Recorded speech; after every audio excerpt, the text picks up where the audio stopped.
Hello, ladies and gentlemen, and welcome back to another episode of Birds at the Rodeo. I'm Eric, the resident Eagles fan. I'm Orlando, the resident Cowboys fan. And before we get into the nitty-gritty pro football that we talk about here on a weekly basis, I just want to take a moment to address my college football team.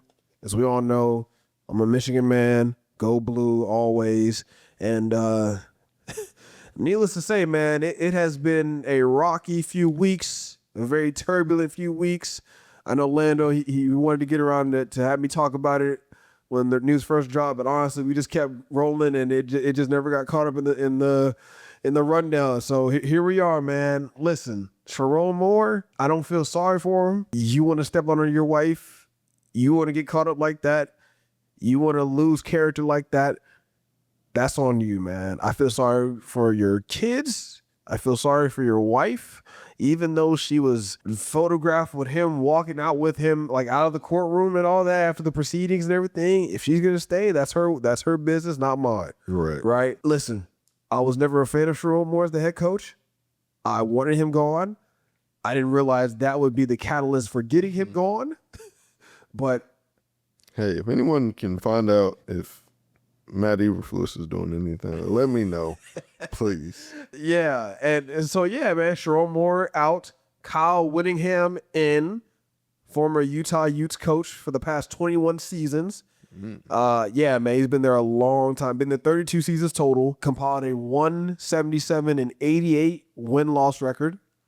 He's a proven winner. He's won his conference twice. And, he just finished, leading Utah to a 15 ending the season, the 15th ranked team in the nation. This was the best hire we could make right now. We literally lucked into this hire, man. This dude, he's 66 years old. Utah wanted him to step down. He had said it, I'm not retiring, right? He was just kind of, waiting to see what his next moves would be. Right. And lo and behold, the job in Michigan opens up. We scooped him up. I'm very happy to have him. We got him on a 5-year deal. Very happy to have him. I think he will bring stability to a very turbulent program. I'm not sitting here saying natty or bust with him. I'm sitting here saying, can he come in and fortify and stabilize the University of Michigan football program? Right. That's what needs to happen right now. And I believe the answer is 1,000% yes. I'm happy we got him. And I'm truly excited, and I cannot wait to see what he does in the maize and blue. So I just wanted to get that off my chest real quick. Wanted to express my feelings about that. Happy to have Coach Whittngham on board with us, and can't wait to see what he does with the boys, man. Okay, now on to today's news. Yeah. You had alluded to this basically all season. You thought the Cowboys were done with Trevon Diggs. And news broke today that they officially released him. Yes, they have cut ties with him. And your initial thoughts, your reaction, your feelings. I was just, like I said, like you said, I had already figured that it was going to happen sooner or later. I just thought it would have been later. Right. At this point, because of the cap implications and the money behind it all, usually you kind of wait until after June 1st to make cuts like this. Right. But I feel like it was such a mutual thing. They want to, I guess, give him the opportunity to maybe sign with another team sooner rather than later. Contender, maybe. Do you think that's what his plan is? Yeah, he's not that bad. There's no. But I'm just hurt and everything. And Matt Eberflus, I guarantee he is going to go to another team and ball out. No, he's not even gonna. I don't think he'll ball out or be the All-Pro again. The 11 interceptions, but right now he looks like one of the worst corners in the league that I've ever. He's too talented to be looking that bad. It's entirely too talented to be looking that bad, and he knows that, and he's voiced these frustrations all season. Yeah, and it's sort of led to him, and I think, and it was actually reported that the final straw was. And while you pull that up, what do you know off the top of your head what the cap hit was? It was only like $6 million. Like it wasn't. Okay, crazy, yeah, that's not terrible. I thought it'd be way more than that. That's not bad though. This is stuff that you saw come out today. Yes, I know that he had like officially so he's from the Maryland area, Right. And like you said, and we played them on Christmas. And here it is. Multiple sources confirmed that Trevon Diggs initially went through the proper channels and requested to stay in Washington after the Christmas Day game, and they told him no, and he stayed anyway. Oh, yeah. So that was like the final straw, Right. and ended up cutting him. So, I mean, it was very clear that he no longer wanted to play for us. We no longer wanted him to play for us. So it is what it is. Until somebody comes and takes that title, he'll be my favorite Cowboys cornerback ever. Really? Yeah, I didn't get to see Dion play, so I mean, I have respect for the form, but the same way that you've had the privilege of like witnessing play for the Cowboys. Same way Des Bryant's my 88, Ezekiel Elliott's my favorite running back. Like those are the. No, I get it. I respect those guys for and the Emmets, the Aikmans, the Irvins for sure. But no, I get it. So and it's not even close, honestly. Deron Bland, he was. Even at his best, I always kind of wasn't that high. Still wasn't as good as Trevon Diggs in my eyes. And then after Deron Bland, it's there's no one that's even noteworthy. I mean, that I would even say Jordan Lewis actually. Yeah. He was one of my favorite just Cowboys players of all time. But that was more of a grit and grind type player. He was never just like the most talented guy in the league, although he had a really good season for Jacksonville. His season just got cut short, sadly. Sad, very sad. Prayers up to him, hoping for a speedy recovery. But after Jordan Lewis, then it's not even, all the other guys are terrible. Even guys like all-pro guys like Byron Jones. I hated that guy. Oh, my God. But, yeah, so. Tremont out. Prayers to the Diggs family right now. We kind of. Oh, yeah. Oh, my God. Yeah, Stephon Diggs.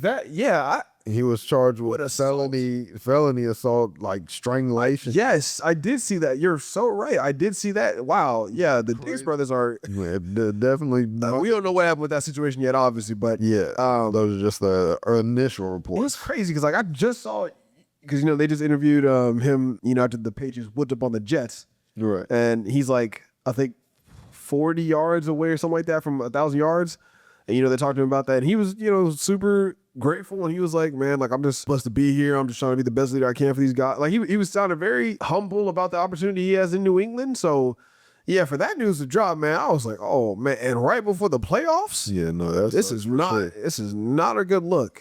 Not a good look. So hopefully that situation resolves itself one way or the other, right? The truth always comes out one way or the other. But yeah, man, in terms of Dallas now, last episode, right, because we kind of spoke to Dallas's offseason approach and everything, what you'd want them to do with those draft picks now. And before you asked that linebacker or safety.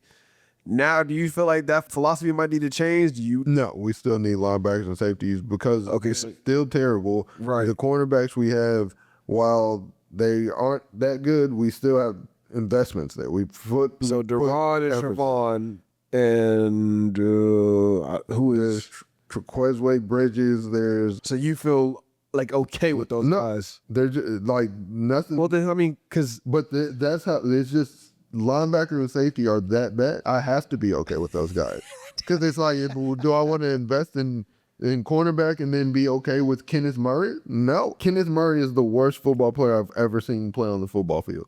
It's insane. It literally looks like he's trying to be that bad. What do you think? Because I'm not gonna lie, I didn't watch y'all play on Christmas because I thought y'all were gonna stomp the Commanders. Why? And because the Commanders are just the Commanders right now. And y'all were initially, and then the Commanders climbed back. So I mean, because offense we scored 30 points. It's defensively.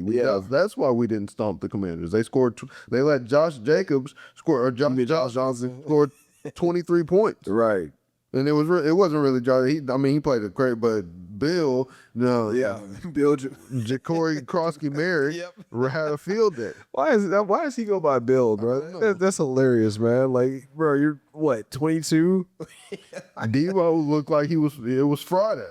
Not Christmas. Like, it was ridiculous. Did Tim McLaurin even play? Yeah, he played. He did. Okay. Yeah. No, I don't know, man. I just thought the Cowboys would give the Commanders a good old fashioned Christmas whooping. I really did. And another, it would have been lower, but I can admit this was Dak's probably worst game all season. He just wasn't. Him and CD just weren't. He missed CD a few times. And the credit, it was his worst game, but he still had 300 yards, 2 touchdowns, no interceptions. Yeah. He did take a lot of sacks because, like I said before, he refused to throw the ball away. He's either going to take the sack or he's going to try to get the ball, to give his guy a chance to get the ball. But where the offense kind of did struggle, they still, I think, like I said, still put up 30 points, which should be enough to win majority of the football games you play in. Right. They just weren't perfect. Yeah. And yeah, just defensively, it's embarrassing. Yeah. Nah, I hear you. Okay, so you're still sticking to your guns, linebacker, safety, priority 1 and 2. Yes. Okay. The Cowboys secondary is going to look very different next season. Yeah. Deron, he's CB1 now. Siobhan, CB2. I guess maybe that cornerback 3 spot is open for you guys. The nickel spot, if you don't, I don't even know who you just said. Bridges, like I've seen him play before, but I don't know who the guy is. We have Reddy Stewart, right, and I think there's one more guy who gets snaps, but that's pretty much it. Yeah, it's a bunch of young guys that we invested in through the draft, so they gotta step up. And then you got guys like Logan Wilson who didn't play a single snap. Yeah. And when asked about it in the days after the game, they for all intents and purposes said they kind of just forgot to put him in. I don't even know how that happens. Who said that, Matt Eberflus? Yeah, they said that they intended to play him, but they messed up, quote unquote. We take that as a coaching staff. They said that they just said it was a staff mistake that he didn't play. Man, this is the NFL. I don't want to hear that. And to me, and it's like, how do you watch Kenneth Murray play and then say like you can't get any and subbing him out be the first thing on your mind?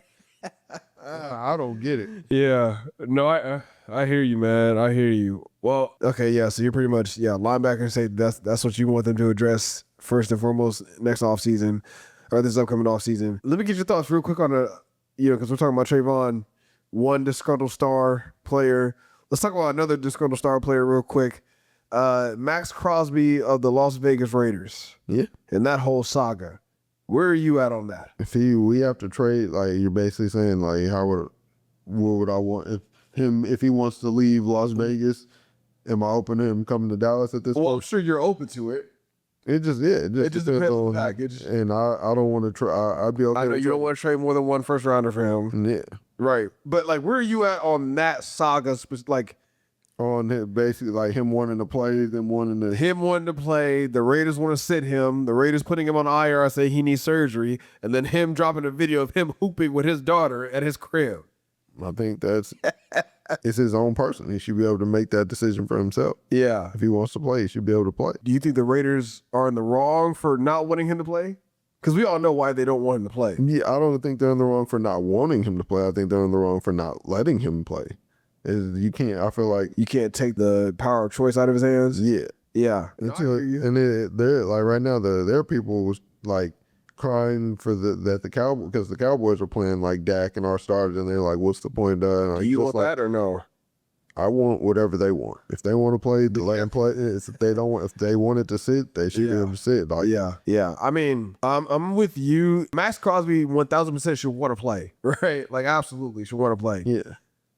In the same breath, the Raiders, like Antonio Pierce, their old head coach, he was like, he's like, I'll work with Max for 3 years. Like, Max is a dog. I get it. He goes, but the Raiders need a quarterback. Like he's like, but the Raiders need a quarterback. Like, they need the number 1 pick.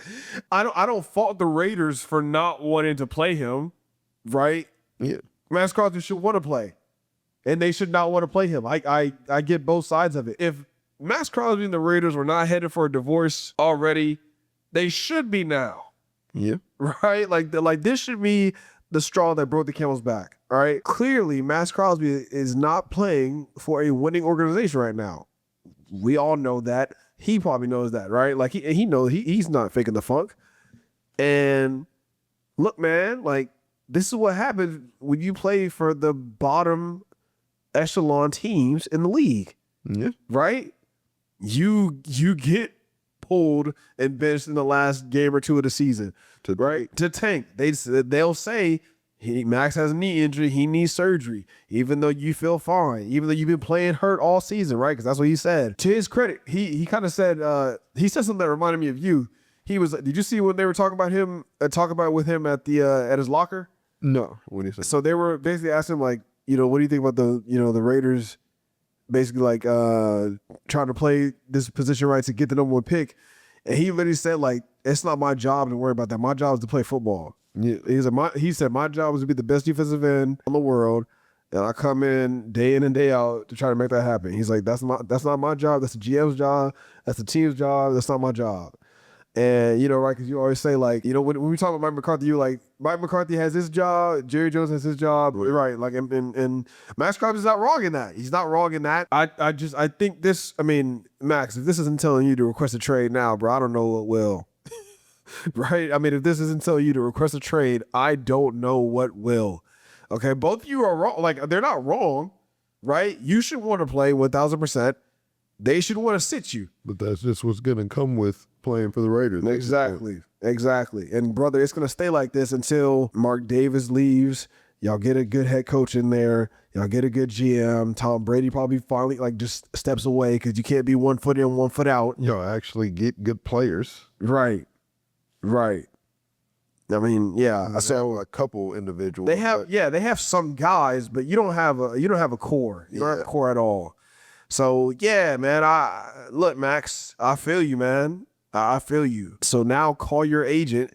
Yo, tell Mark it's time. Like seriously. Get me to Dallas. According to Lando for the right price. I would give up 2 first rounders for Max Crosby. He wouldn't. Yeah, it's going to be very interesting to see how that whole cycle plays out in the offseason.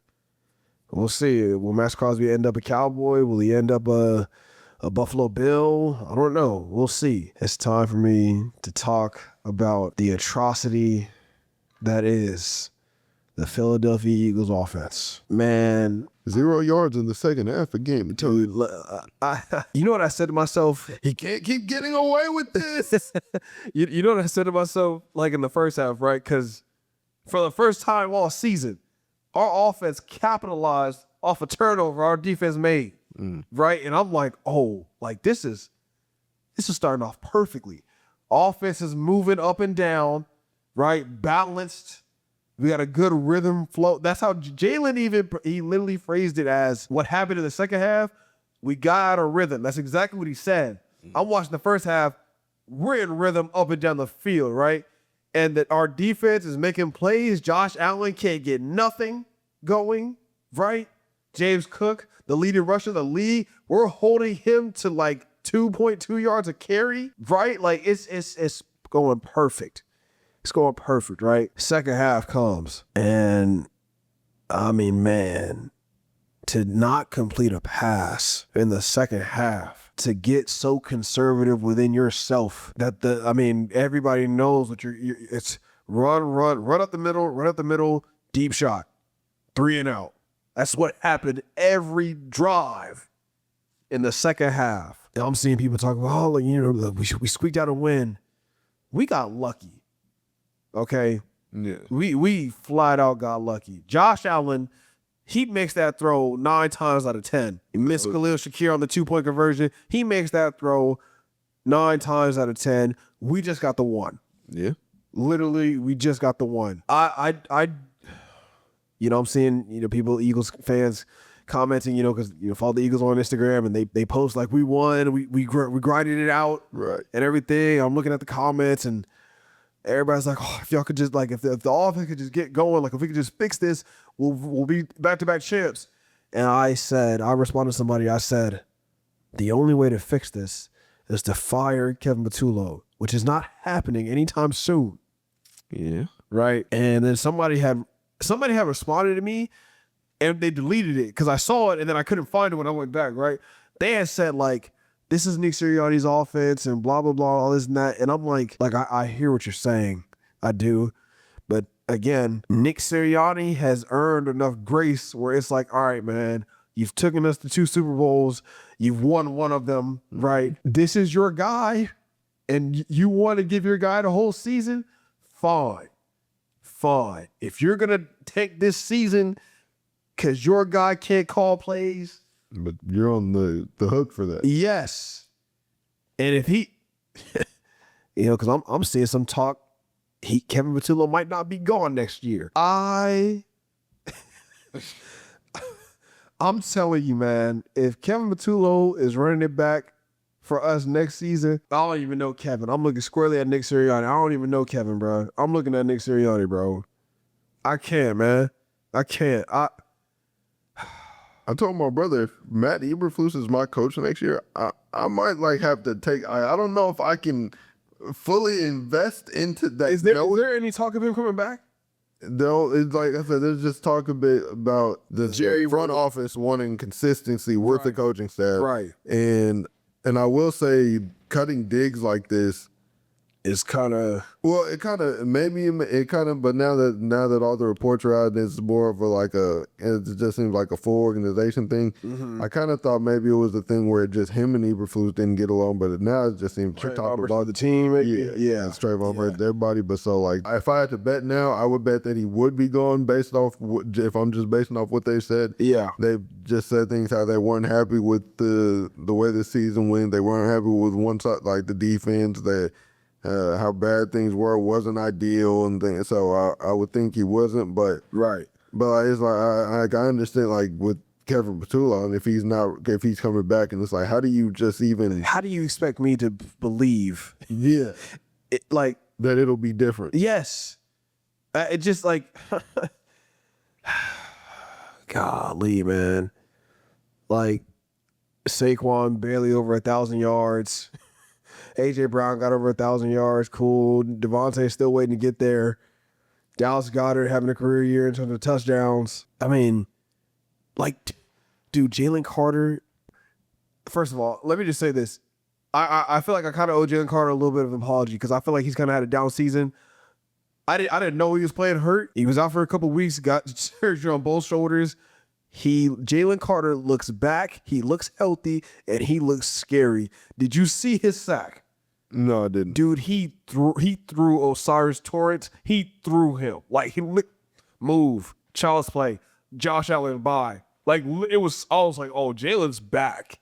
Because he hadn't been moving like that most of the season. Yeah. I was like, oh, no, like, Jalen's back, bro. And Jordan Davis playing at the level he is, should have been a Pro Bowler. But after Pro Bowl, that thing's a joke anyway.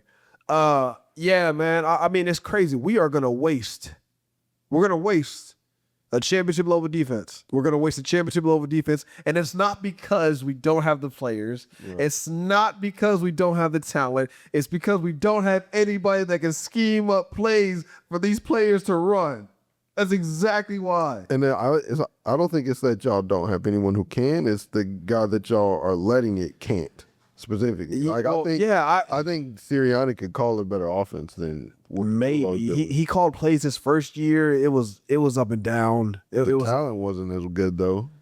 Did y'all already have AJ by the time he got there? And we had Devontae. We didn't have AJ. Right, that's what I thought. Listen, I'm here for Nick Sirianni taking over and play calling dudes. I've said that. Right. Because anything is better than this. Exactly. Like I've said that. Yeah. No, it's just we're gonna waste a championship level defense, right? And as it currently stands, we got to play the Rams or who is they'll definitely be one of the revenge. The Rams will definitely be one in revenge, and the 49ers are getting hot. Dude, they're talking about Fred Warner. He might be able to come back for the playoffs. That'd be scary, dude. Like. Now, granted, it would be for the NFC Championship game if they made it, but yeah, dude. The Rams lost last night. That was just man. And can I just say, like, the fact that the Falcons let that game become a game is ridiculous. That is why the Falcons are the Falcons. Yeah, definitely. Also, I'm gonna throw this out here too. Side note, real quick. I don't think this is crazy either. I'm calling it Kirk Cousins to the Jets on a 1-year deal next year, and I don't think that's crazy. Because say what you want about Kirk Cousins. I don't think it's crazy. Say right, but like say what you want about Kirk Cousins. I'm not listen. He will never be the guy to get you to the mountaintop or get you over the mountaintop, but he will at least stabilize your quarterback position when he's healthy. At the very minimum, he will do that. Definitely. And the Jets, that's what Aaron Glenn needs right now. Don't go swinging for the fences on somebody you don't know. Right? We saw Justin Fields. That Terrible. yeah. Tyrod Taylor, I don't know when he's gonna retire, right? Go get you a Kirk Cousins and stabilize that. While you figure out the rest of your team, go get your quarterback next year after him. I'm just saying. I don't think that's a bad game plan. But yeah, dude, like God. And now, right? Because we play the Commanders. Obviously, we're gonna rest our starters. So like, there's no room to even figure this out with one game left in the regular season. Right. No room whatsoever. And I'm telling you, man. I'm waiting. I'm waiting for that wild card to happen, and we get bounced. Okay, I'm waiting for that to happen. I think some key guys will not be back next year. Kevin Patullo has to be number one on that list. I don't think Nakobe Dean will come back. I think he's too injury prone. I love him, but God, I really think he's too injury prone. And you know, why are we gonna re-sign him when we drafted his replacement? Right. With the first round pick, man. Like it like you said, like if you invest highly in that position, there's no reason to not let that come and play out to fruition. God, dude, it's tough, man. It's tough. It's just, and let me say this too about the Buffalo game. Like, yo, those refs, they wanted Buffalo to win so bad. Like they called a pass interference call on Quinyon Mitchell, right? Lando, he literally played the perfect quarterback technique. He was hand fighting with the receiver. He turns around. He gets his head at the ball, and he's playing the ball. Pass he's literally like holding, like not holding, but he's hands on the guy. Receiver's hands are on him. Literally plays the ball. Pass interference. I'm like, that's horrible. That's horrible. They missed holding calls on Jalen Carter all day. Then they missed a late hit on Jalen Hurts. Like they obviously horrible officiating, but whatever. Yeah, man. Yeah, no, not a happy camper. Yeah, we won the game, but we, like I said, we got lucky. Josh Allen makes that throw 9 times out of 10, and he just missed him. Yeah, I'm not feeling any better about our playoff chances. Not one bit. So, yeah, man, we'll see what happens with that. All right, before we get on out of here, it is obviously December 30th, 2025. Happy birthday, LeBron. I had to get that out. What is his birthday? December 30th. Today? Yeah. Wow. A week after tomorrow. Yes. Lando did have a birthday. How was that, by the way? Oh, it was a great night. Had a good time with my family. Yeah. And then had a pretty good Christmas. So the holidays are always a pretty fun time. Yeah. Okay. Good. Love that for you. But yes, obviously the year is coming to a close. Before we get on out of here, we just want to kind of touch on, and I just want to ask you, like, if you had to pick one thing or maybe a couple things that you want to leave behind in 2025 that you don't want to bring with you in 2026, or you don't want anybody to bring with them in 2026, what would they be? What do you have? Let me think for a second. Off the top of my head, 6'7". Oh, yeah. That can stay with LaMelo Ball in that interview long, like way back. You missed me with that, bro.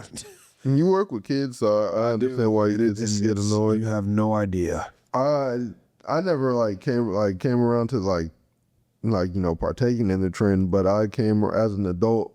I came around to understanding that it was just nothing. Like, it was just a meme to them. It was no different than when we were younger and people would say, "Oh, 1738," about Fetty Wap or what's not a plus 10, 21. I understand the phenomenon. Yeah. I just wanted to stop. Right. No, it's I sick. just wanted to stop. Let me see. If you want me to get real here, I can tell you on my vision board for 2026, I plan to put on there leaving behind bad habits.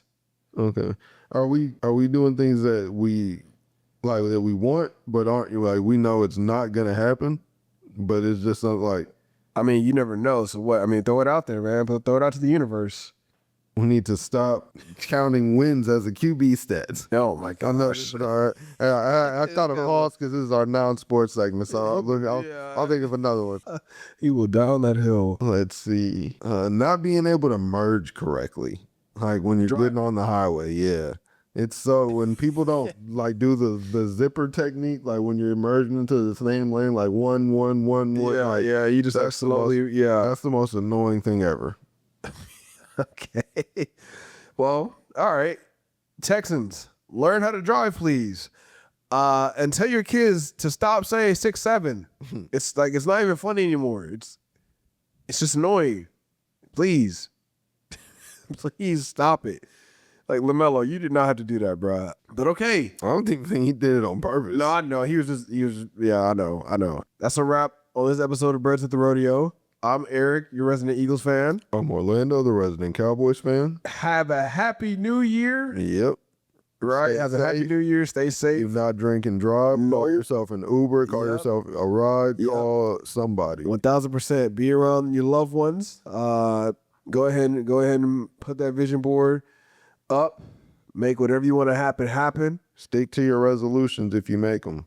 Yeah. I don't really call them resolutions anymore. Are you a resolution guy? No. Yeah. Yeah. But yes, like, comment, subscribe. Follow us on TikTok. Follow us on Instagram. Follow us on Twitter. You can find us anywhere you can find podcasts. And until next year. Yep. Peace. Later.